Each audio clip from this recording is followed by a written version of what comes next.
Hey LeBron, first basketball-wise, I want to ask you about that group, the kind of new group, you and the rest of the bench guys with THT and Caruso. It was an 8-0 run in the fourth quarter, starting against Boston tonight. It was 11-0, 16-0 if you include the third. What's going on with that unit, and why were you guys having success? We just play extremely hard. We cover for one another, and we run. Myself, THT, Caruso, Kuz, and Trez. We got a lot of energy, a lot of speed, and we just play a lot of unselfish basketball. That's our whole team, but that group particular. And then, so you've got the Built by Black History shirt on, obviously Black History Month. You're there in Atlanta. I just wondered, Brian, can you summarize this whole year, going back to George Floyd, the tragedy, everything that you went through, and now this Black History Month, what it means for you, just kind of for everybody? To keep it all real with you, Mike, Black History Month is every month. They just happen to give us the shortest month of the year, but Black History Month is all 12 months for me. We celebrate Black excellence every single day of the year, 365 days, and go around my household and around the people, group of people I'm around. So, I love the fact that we get to celebrate it for a full month, and people, that may not know about it, kind of come together and things. But at the end of the day, I celebrate Black excellence every single day, and Black History Month, I would say, is Black History Day. 365 days of the year, 66 on the leap year. So that's just how we rock around here, and but it's cool to get it started now, and we'll just keep it going throughout the rest of the year and January of 22. Are you feeling any more recognition of everything you just talked about this year? I don't live my life trying to gain recognition for anything. You do what's right, you call out what's wrong, and you go from there.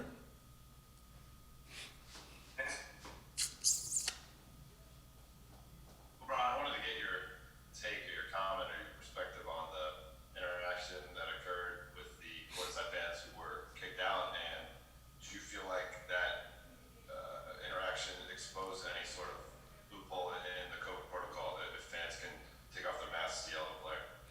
No, at the end of the day, I'm happy fans are back in the building. I miss that interaction. I need that interaction. We as players need that interaction. I don't feel like they was warranted to be kicked out. There was a back and forth between two grown men, in which we said our piece. He said his piece. I said my piece, and then was someone else jumped into it and said their piece. But I didn't think they were, should have been kicked out. But they might have had a couple of drinks maybe, and they could have probably kept it going, and the game wouldn't have been about the game no more. So I think the referees did what they had to do.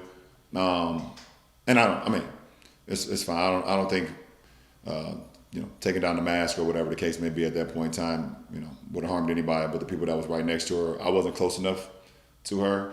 I don't think any of my teammates was close enough to him. Maybe a couple of the refs, maybe. So I hope they're okay. But safety first.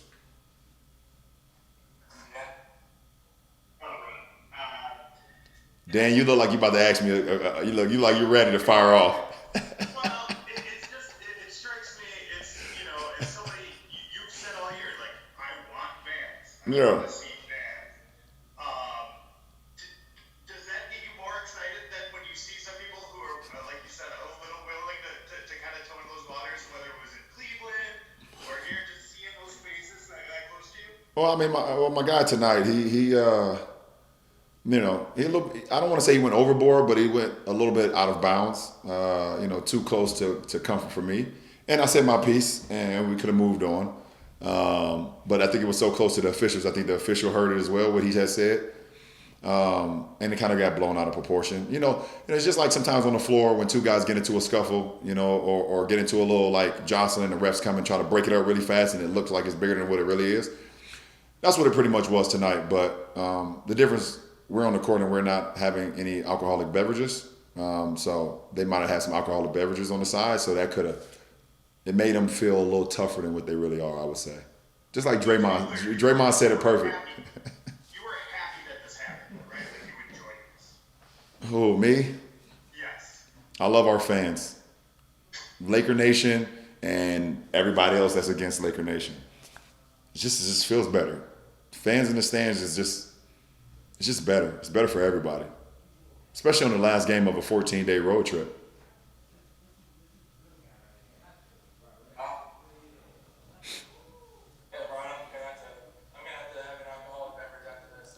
Me too. Hey, you ain't the only one. To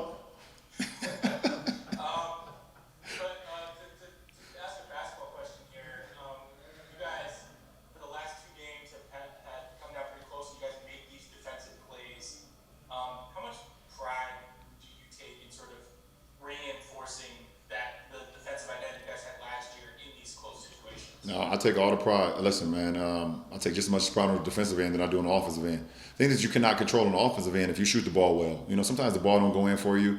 You have your mechanics perfect. You swing ball. You're being unselfish, and sometimes the ball just don't go in for you. But the one thing you can't control is how you defend. You don't have to worry about the ball going in when you're defending. You have to stop the ball from going in. So being able to get your hand on passes, deflections, things of that nature.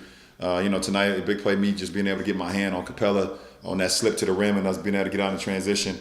Dennis and AC hustling back and being able to get that steal too on Trey late in the game, and then us, sealing it with free throws. So, I take that responsibility. AD takes it. Me being able to work out commands and things of that nature.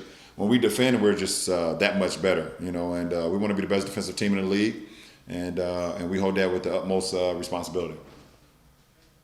Time for one more, Bill. Hey, LeBron. Before the game, Frank said it's been kind of a blend of diligence and luck that has kept you guys from having any games postponed. I mean, obviously, a lot of teams around the league have had multiple games postponed. I'm curious, is there any, in a macro sense for the season and what you guys are trying to accomplish this season, what do you see as any advantage in just getting your games played on schedule? Well, yeah, I want to say, first of all, we've been trying to be extremely responsible. The whole Lakers organization. We haven't had anyone that had to miss days or whatever the case may be since we started. We're doing our testing. Guys are staying, for the majority, staying in their rooms and staying, social distancing and things of that nature. We're just trying to do everything that the protocol is telling us we can or cannot do, and just trying to follow that to a T. There's some things you can't control. We don't know if this virus is airborne or if it's passed through, person to person. So what we can't control is just trying to stay responsible, do the things that we can do and things of that nature. And then, and it's allowed us to be full, for our games, like I said, and go out there. Because of, the strict protocols and stuff, you don't really have much time to practice, especially on the road. A lot of gyms aren't open. A lot of arenas are not open unless it's a game. You can't really prepare things on the floor, so you got to do it in film sessions and things of that nature. So to have our full group, like I said before, we've used a lot of our games as extensive practices to continue to work our habits, continue to work our strategic plan on how we can get better and better as the months go on. So, through luck, yes, but also through being responsible as well, has allowed us to be whole pretty much throughout the season so far.